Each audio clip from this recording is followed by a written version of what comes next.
আজকে সকাল সকাল হাওড়া ময়দানে আমার একটা মেকআপের কাজ ছিল, তার জন্য সকাল সকাল বেরিয়ে পড়েছি, র্যাপিডো করে যাচ্ছি।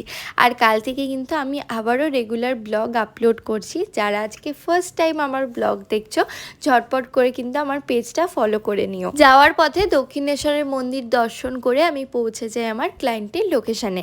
আজকের আমার ক্লায়েন্ট হচ্ছে অর্পিতাদির আজকে সাধের অনুষ্ঠান, তাই দিদি তার নিজের এই স্পেশাল দিনটার জন্য আমাকে বুক করে। দিদি সেরকম কিছুই রিকোয়ারমেন্ট ছিল না, শুধু আমাকে বলেছিল দিদি একদমই সাজগোজ করে না, তো সেই জন্য লুকটা খুবই সিম্পল রাখতে। তো সেরকমই আমি দিদির এই লুকটা ক্রিয়েট করি, যেটা দিদি কিন্তু ভীষণ পছন্দ হয়েছিল। তোমাদের লুকটা কেমন লাগলো তোমরা কিন্তু অবশ্যই কমেন্ট করে জানিও। লাস্টের দিকে বাড়ির লোক বেশ তাড়াহুড়ো করছিল, তাই আমি খুব একটা ভালোভাবে ফটো ভিডিও নিতে পারিনি। তারপরেই আমি কাজ কমপ্লিট করে আবারও র্যাপিডো বুক করে বাড়ির দিকে রওনা দিই। বাড়ি এসে কিন্তু আমি ফ্রেশ হয়ে গেছি। এখন আমি, মা, বোন আমরা যাচ্ছি ঘুরতে। আজ হচ্ছে রবিবার, সারা সপ্তাহ বোনের টিউশন স্কুল থাকে, আমারও কাজ থাকে, তো কোথাওই একসাথে বেরোনো হয় না।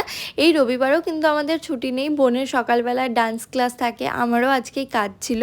তো ভাবলাম যে একটা দিন একটু রবিবার বেরোনো যাক, তাই জন্য আজকে আমরা তিনজন বিকেলবেলায় বেরিয়েছিলাম।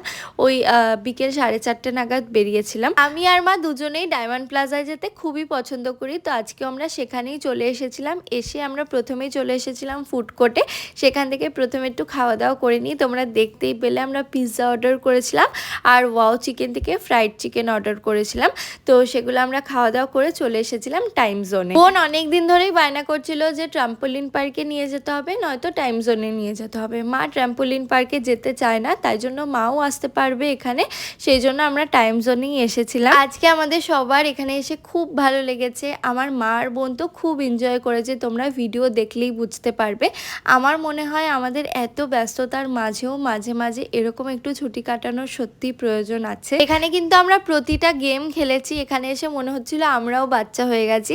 এক একটা গেম তো বারবার করে খেলতে ইচ্ছা করছিল, যেমন এই বাস্কেটবলটা মনে হচ্ছিল খেলেই যাই, কিন্তু একটা গেমই যদি আমরা বারবার খেলি তাহলে তো বাকি গেমগুলো আর খেলতে পারবো না, কার্ডের রিচার্জ শেষ হয়ে যাবে। তারপরেই তোমরা দেখতে পাচ্ছ আমি যেখানে বসে আছি সেটা আমি এক্সপিরিয়েন্স করতে এসেছি। এটা কি আমি তোমাদের বলি, আমাদের যে গ্লাসটা পরিয়ে দিয়েছে সেটা পড়লে আমাদের মনে হবে আমরা রোলার কোস্টার চড়ছি, আর আমরা যে চেয়ারটাতে বসে আছি সেটা কিন্তু রোলার কোস্টারটা যেভাবে যাবে সেভাবে মুভ করছিল।